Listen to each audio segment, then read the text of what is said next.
Hello everyone liquidated accounts में हवे आपणे आज एक लेक्चर आज एक क्वेश्चन जोई अने चेप्टर आपणो त्यार सुधीना दरेक क्वेश्चन में आपणे दरेक लेक्चर में जुदा जुदा पॉइंट्स जेटला पण लिक्विडेटरना इम्पोर्टन्स हता बधा क्या छे। एक क्वेश्चन बाकी छे आपणो आज कम्प्लीट करी अने चेप्टर आपणे कम्प्लीट करी। ओके, क्वेश्चन नंबर छे आपणो आजनो लास्ट क्वेश्चन नंबर 23।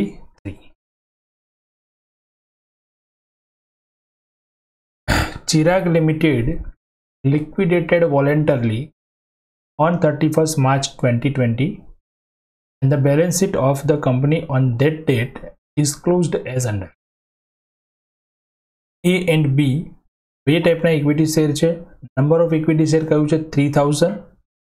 એ ઇક્વિટી છે 100 rupees fully paid up. 4500 B equity share of 100 rupees each 60 rupees paid up।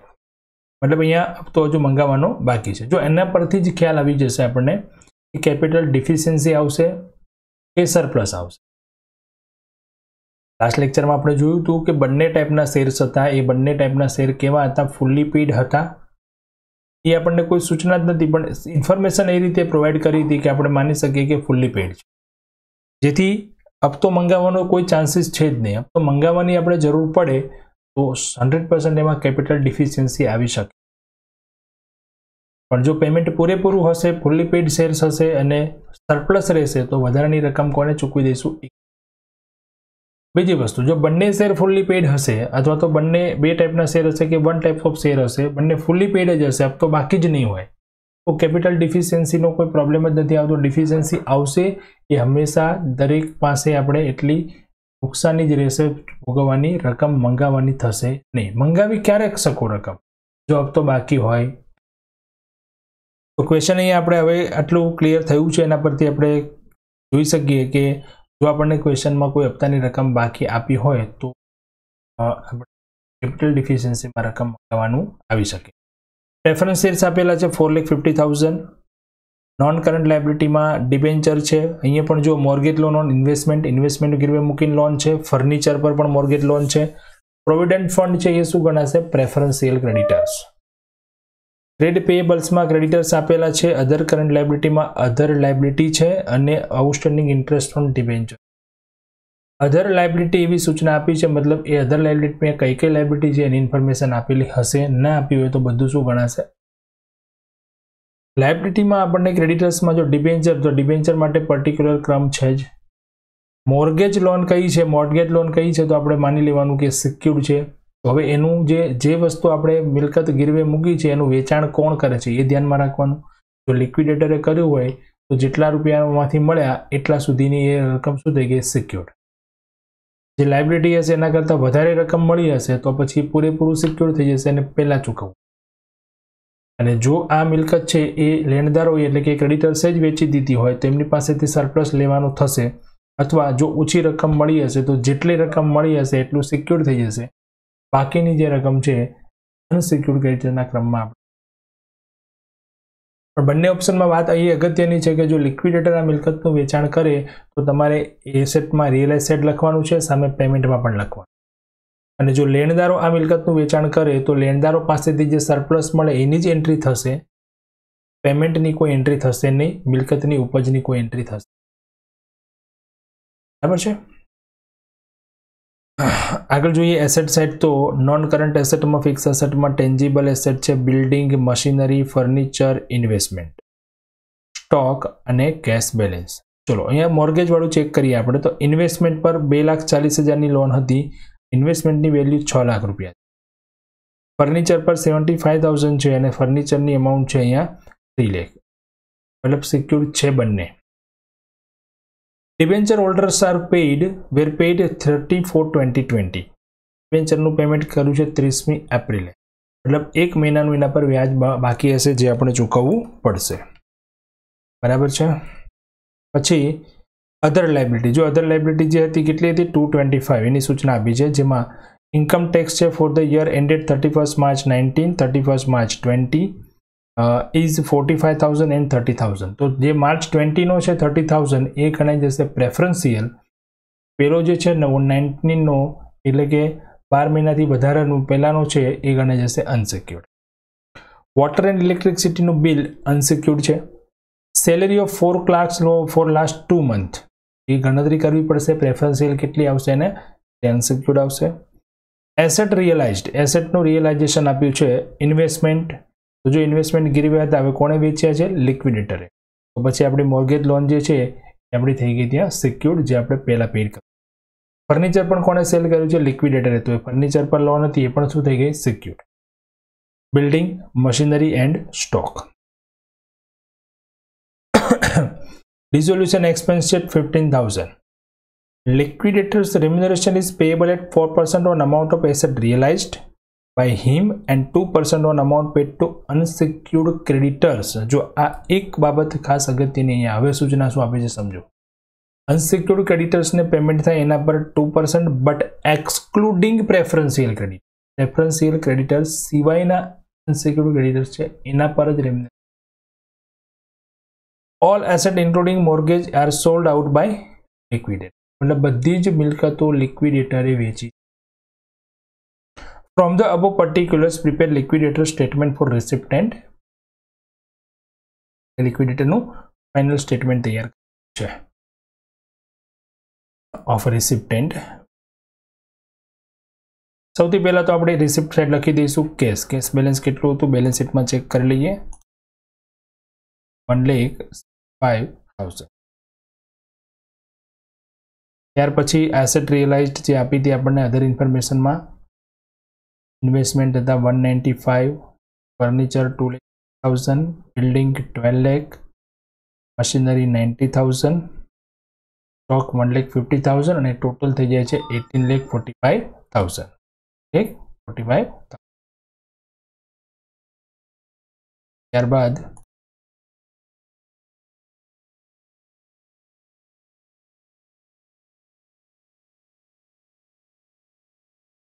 થોડી કેલ્ક્યુલેશન કરી લઈશું પેમેન્ટ કરતા પહેલા, જેથી ખ્યાલ આવે કે કોનું કેટલું પેમેન્ટ થઈ શકે છે.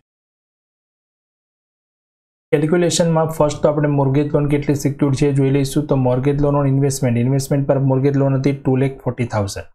ઇન્વેસ્ટમેન્ટ સેલ કરતા રકમ મળી આપણને 195 જેટલી સિક્યોર્ડ. બાકીની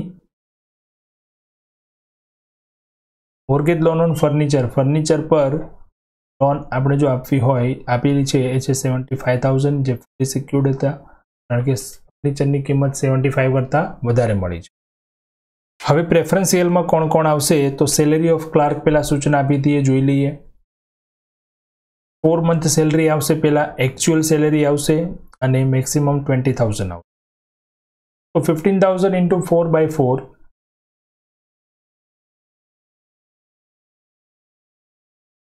એટલે થઈ જશે 2,40,000 અને એકચ્યુઅલ છે 2 મંથની 2 વર્કરની છે. અહીંયા 4 વર્કર સુધી આપણને મળે પહેલી રકમ. બીજી રકમ એકચ્યુઅલમાં 2 ક્લાર્ક અહીંયા આપેલા છે તો 2 ક્લાર્ક જ આવશે 120 અહીંયા 80. ત્રણેયમાંથી ઓછી રકમ કઈ છે? 80,000 એ ગણાશે પ્રેફરન્શિયલ અને ટોટલ એકચ્યુઅલ થાય છે 120. તો બાકીના 40,000 જે છે એ થઈ જશે અનસિક્યોર્ડ.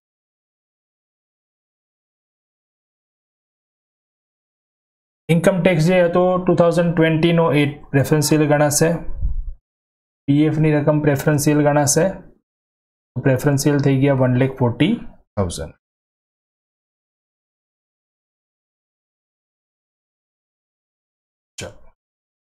આના પરથી સિક્યોર્ડ ક્રેડિટર મળી ગયા અને પ્રેફરન્શિયલ પણ મળી ગયા. હવે આગળ જોઈએ તો અનસિક્યોર્ડમાં પહેલા તો ક્રેડિટર્સ હતા આપણી પાસે 12,30,000, જેના માટે કોઈ પ્રકારની ઇન્ફોર્મેશન નથી તો એ થઈ જશે પૂરેપૂરા. અધર કરંટ લાયબિલિટી આપણે જોઈ તો અધર કરંટ લાયબિલિટીની અંદર ચેક કરીએ. ચલો શું આપી હતી ઇન્ફોર્મેશન? અધર કરંટ લાયબિલિટી 225 હતી. હવે એમાંથી 45,000 કઈ રીતે આપણી પાસે અહીંયા મળે છે અનસિક્યોર્ડમાં? એના માટે આપણે અધર કરંટ લાયબિલિટીની કેલ્ક્યુલેશન આ રીતે લખી. અધર કરંટ લાયબિલિટી હતી ટોટલ 225, જેમાંથી ઇન્કમ ટેક્સ જે હતો 2020 નો એ પ્રેફરન્શિયલ થઈ ગયા 30,000. Bill for water and electricity એ અનસિક્યુર્ડમાં આવશે. ક્લાર્કની સેલરી જે હતી એ ક્લાર્કની સેલરીમાં આપણે 120 હતી ટોટલ, પણ એમાં 80,000 પ્રેફરન્શિયલ થઈ અને 40,000 અનસિક્યુર્ડ થઈ. બરાબર છે. તો 45,000 બાકી રહે છે. જે પણ આપણને ઇન્ફોર્મેશન આપી હતી, ઇન્કમ ટેક્સ હતું, એમાં વોટર એન્ડ ઇલેક્ટ્રિસિટી હતું, સેલરી તો ક્લાર્ક હતી, એ આપણે અલગ અલગ વેચી દીધી. તો હજુ 45,000 એવી છે કે જેના માટે કોઈ ઇન્ફોર્મેશન નથી, અને એવા કોઈ પણ ક્રેડિટર કે જેના માટે કોઈ ઇન્ફોર્મેશન નથી એ શું થઈ જાય? અનસિક્યોર્ડ. અહીંયા અનસિક્યોર્ડ ક્રેડિટર આ પ્રમાણે આવશે. વોટર એન્ડ ઇલેક્ટ્રિસિટી બિલ જેથી જ આપણે લીધું અહીંયા 30,000. ક્લાર્કની સેલરી 40,000 અનસિક્યોર્ડ છે. તો અનસિક્યોર્ડ થઈ ગયા ટોટલ 13,45,000. ચલો આપણે કેલ્ક્યુલેશન તો કરીએ છીએ, પણ આપણી પાસે પહેલાં અહીંયા અવેલેબલ રકમ કેટલી છે એ જો કરીએ છીએ તો 18,45,000 છે અને 165 છે, એટલે 19-20 લાખ જેટલી રકમ ઓલમોસ્ટ આપણી જોડે છે. બરાબર.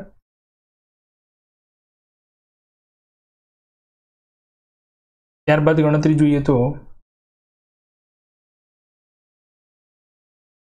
Payment to unsecured creditors. સૌથી પહેલાં તો ચલો આટલી જેટલી કેલ્ક્યુલેશન આપણે કરી છે જે ક્રમ વાઇઝ, પહેલાં પેમેન્ટ કરીએ તો ખ્યાલ આવશે કેટલું ફંડ આપણી પાસે અવેલેબલ છે. તો ફુલ્લી સિક્યોર્ડ ક્રેડિટર્સમાં પહેલાં પેઇડ કરશું મોર્ગેજ લોન ઓન ઇન્વેસ્ટમેન્ટ 195 જે આપણે ગણી હતી. ફર્નિચરની પૂરેપૂરી છે 75,000. લિક્વિડેટરનો એક્સપેન્સ અને એનું રેમ્યુનરેશન, જેમાં ડિઝોલ્યુશન એક્સપેન્સ હતો 15,000.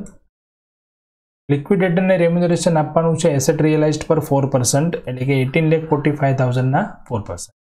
બાકીનું જે છે એ આપણે આપવાનું છે અનસિક્યોર્ડ ક્રેડિટરને પેમેન્ટ કરી એના પર. પેમેન્ટ કર્યું ત્યાર પછી જોઈશું. પ્રેફરન્શિયલ ક્રેડિટર્સ આપણે ગણ્યા 1,40,000 થયા હતા. પૂરેપૂરું પેમેન્ટ થઈ શકે છે અહીંયા. ડિબેન્ચર હોલ્ડરનું પેમેન્ટ કેટલું થશે? તો ડિબેન્ચર આપ્યા હતા 6 લાખ. એના પર ઇન્ટરેસ્ટ બાકી હતું બેલેન્સ શીટમાં જે આપ્યું હતું 45,000, અને 1 મંથનું એડિશનલ ઇન્ટરેસ્ટ આવશે અહીંયા એડજસ્ટમેન્ટમાં.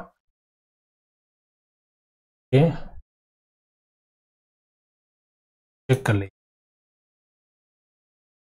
Debenture holder were paid on 30/4/2020. Outstanding interest on debenture આપેલા છે 15%. રાઈટ. 31 માર્ચ અને 1 મંથ આવે છે.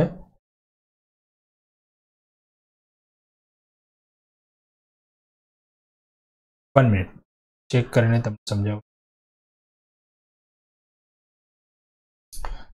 ઓકે, ડિબેન્ચરના ઇન્ટરેસ્ટ માટે અહીંયા થોડું આન્સરમાં ફરક છે, મતલબ આપણે અહીંયા ડેટ ચેન્જ કરવાની રહેશે તમારી રકમમાં. 34/2020 આપે છે એની જગ્યાએ 31 માર્ચ કરી દઈશું તો એડિશનલ ઇન્ટરેસ્ટ ગણવાની આપણે જરૂર રહેશે નહીં. એડજસ્ટમેન્ટની અહીંયા સૂચના 645નું પેમેન્ટ જ આન્સરમાં આપણને દર્શાવેલું છે. તો યા તો ડેટ અહીંયા 31 માર્ચ હોવી જોઈએ, તો જેમણે 645નું પેમેન્ટ બતાવેલું છે. તો આપણે આન્સર સાથે જઈશું, મતલબ ફર્સ્ટ અહીંયા જે એડજસ્ટમેન્ટ છે એને રિમૂવ કરી દઈએ, અથવા તો ડેટ છે એ ડેટ આપણે 31 માર્ચ 2020. ઓકે. ડિબેન્ચર હોલ્ડરનું પેમેન્ટ થઈ જાય ત્યાર પછી આપણે પેમેન્ટ કોને કરવાનું છે? એક preference share holder, sorry unsecured creditors. બરાબર છે. તો હવે અનસિક્યોર્ડ ક્રેડિટર્સને પેમેન્ટ કઈ રીતે કરવાનું છે, કેટલું કરવાનું છે, તેના માટે આપણે જોઈએ. ગણતરી આપણે કરી હતી. અનસિક્યોર્ડ ક્રેડિટર કેટલા હતા? 13,45,000. બરાબર છે. હવે અહીંયા તમે ચેક કરો બેલેન્સમાં, તો 18, 19, 20 સમથિંગ 21 લાખ જેટલી અમાઉન્ટ છે, જેમાં 645, 140 એટલે કે 7 લાખ જેવી રકમ તો અહીંયા જ થઈ જાય છે, અને 13,50,000 સન્ટ્રી આપણું સિક્યોર્ડ ક્રેડિટરનું પેમેન્ટ છે તો એ પેમેન્ટ થઈ શકે એવું નથી. તો સિક્યોર્ડ ક્રેડિટર્સને પેમેન્ટ પૂરું થઈ શકે એમ નથી અહીંયા, તો કઈ રીતે આપણે એની કેલ્ક્યુલેશન જોઈશું. Payment to unsecured creditors and remuneration. બરાબર છે. ટોટલ રિસિપ્ટ છે 21,90,000. રિસિપ્ટ કઈ રીતે આવી છે એ પણ સમજી. 18 આ એન્ટ્રી અહીંયા આવી ગઈ છે પહેલા આ એન્ટ્રી અત્યારે નથી એમ સમજો તો આ બંને એન્ટ્રીનું આપણે ટોટલ કરવાનું છે 18 + 1 19 60 40 એટલે 20 લાખ 21 લાખ 10,000 90,000 બરાબર છે। પછી પેમેન્ટ કરવાનું છે વિથઆઉટ અનસિક્યોર્ડ ક્રેડિટર્સ જોઈએ આપણે તો 11,43,800। હવે એ પેમેન્ટ પણ કેટલું તો તમારે આટલું ટોટલ કરવું। આ ટોટલ કરશો એટલે એ રકમ આવશે જે આપણે અત્યારે પેમેન્ટ કર્યું છે। ઓકે, આ એમાઉન્ટ આપણે લઈ લેવાની છે કેમ કે અહીંયા આપણે બાકી હપ્તો મંગાવી લીધો છે। શું કામે? કારણ કે અનસિક્યોર્ડ ક્રેડિટરનું પણ પેમેન્ટ થઈ શકતું નથી, સો આપણે બાકી હપ્તાની રકમ મંગાવી લઈશું। ક્રેડિટર્સનું તો એટલીસ્ટ પેમેન્ટ થવું જોઈએ ને પૂરું, તો નથી પેમેન્ટ આપણી પાસે તો પછી શું કરવું પડે? હપ્તો બાકી છે એ મંગાવવો પડે। એટલે અહીંયા કેપિટલ ડિફિશિયન્સીની રાહ નહીં જોવાની આપણે, કારણ કે કેપિટલ ડિફિશિયન્સીની અંદર તો બે પ્રકારના શેર છે, એમાં એક શેરને ચૂકવવાના છે અને એક શેરને મંગાવવાના, જે ગણવાનું છે આપણે ગણીએ। ત્યારે ક્રેડિટર્સનું પેમેન્ટ થઈ જાય, પ્રેફરન્સ હોલ્ડરનું પેમેન્ટ થઈ જાય પછી અહીંયા તો અહીંયા જ સ્ટોપ થઈ ગયો, અનસિક્યોર્ડ ક્રેડિટરનું પેમેન્ટ થઈ શકે એમ નથી, તો પછી જેટલો હપ્તો બાકી છે પૂરેપૂરો મંગાવી જ લેવાનો, બરાબર છે। તો એ પ્રમાણે જોઈએ આપણી રિસિપ્ટ થઈ ગઈ 21,90,000 અને પેમેન્ટ થઈ ગયું 11,43,800। તો આપણી પાસે બેલેન્સ છે 10,42,200, જેમાંથી પેમેન્ટ કરવાનું છે 13 લાખ। શેર હોલ્ડરને તો પેમેન્ટ મળવાનું જ નથી, ખાલી ક્રેડિટર્સને પણ પેમેન્ટ થઈ શકે એમ નથી, બરાબર છે। હવે એના પર રેમ્યુનરેશન પણ હતું, જેટલું પેમેન્ટ આપણે અનસિક્યોર્ડ ક્રેડિટર્સને કરીશું એના પર આપણે રેમ્યુનરેશન પણ ગણવાનું। તો સપોઝ માની લો કે અનસિક્યોર્ડ ક્રેડિટરને આપણે 100 રૂપીસ પે કરીએ તો રેમ્યુનરેશન કેટલું થાય? 2% એટલે કે 2 રૂપીસ। તો ફંડ આપણી પાસે હોવું જોઈએ કેટલું? ટોટલ બેલેન્સ 102, 102 રૂપિયા જો હોય તેમાંથી 100 રૂપિયા આપણે ક્રેડિટર્સને પે કરીએ, 2 રૂપિયા લિક્વિડેટરનું રેમ્યુનરેશન। તો સેમ આ 10,46,200 આપણે 102 તરીકે વેચી દઈએ, બરાબર છે। રેમ્યુનરેશન થઈ જાય છે 20,550। અનસિક્યોર્ડને આપણે એમાંથી પે કરશું 10,25,680। કમ્પ્લીટ છે, ચાલો એ આપી દઈએ। 40 રૂપીસ બાકી હતા એ મંગાવી લીધા। અનસિક્યોર્ડ ક્રેડિટરનું પેમેન્ટ થઈ ગયું 10,25,605 અને એમનું રેમ્યુનરેશનનું પેમેન્ટ થઈ ગયું 20,540, બરાબર। તો અહીંયા આપણે અનસિક્યોર્ડનું પણ પેમેન્ટ કરી શક્યા।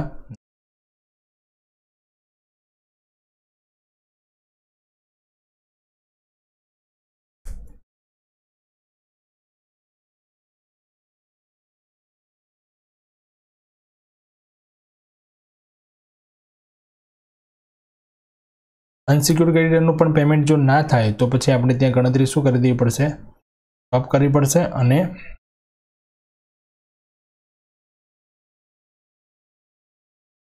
અનસિક્યોર્ડ ક્રેડિટરનું જે પણ બેલેન્સ વધે છે એ બેલેન્સમાંથી આપણે ઓનલી અનસિક્યોર્ડ ક્રેડિટરનું પેમેન્ટ અને એના પર રેમ્યુનરેશન, જેમ આપણે લાસ્ટ ક્વેશ્ચનમાં જોયું હતું પ્રેફરન્સ હોલ્ડરને જે સરપ્લસ આપો, ઇક્વિટી સરપ્લસ આપો એના પર રેમ્યુનરેશન, તો એ પ્રમાણે આપણે 4 અલગ અલગ કરી હતી। સેમ એવી જ કેલ્ક્યુલેશન આપણે અહીંયા કરી, બરાબર છે, અનસિક્યોર્ડ ક્રેડિટર માટે। હવે અનસિક્યોર્ડનું પણ પેમેન્ટ પૂરું નથી થયું તો પછી આપણે પ્રેફરન્સ હોલ્ડરનું પેમેન્ટ થઈ શકશે નહીં, ઇક્વિટી હોલ્ડરનું પણ પેમેન્ટ થઈ શકશે નહીં। બીજી વસ્તુ અગત્યની શું હતી?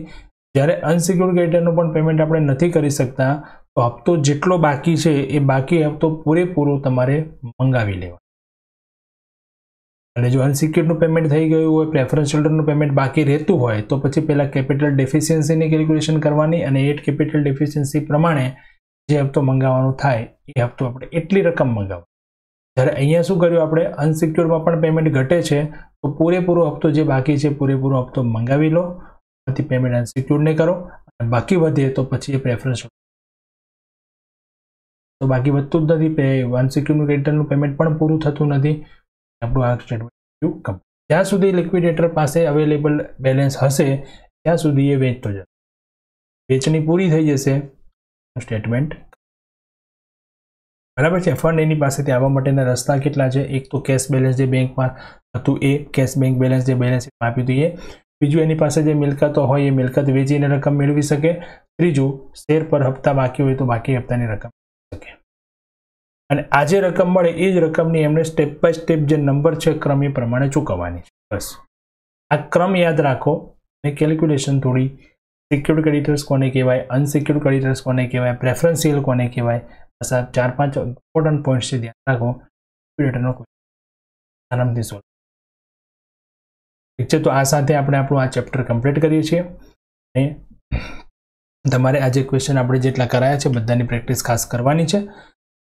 નેક્સ્ટ લેક્ચરમાં હવે આપણે આપણું નવું ચેપ્ટર અને છેલ્લું આપણા સિલેબસનું chapter bank account start. Okay, thank you and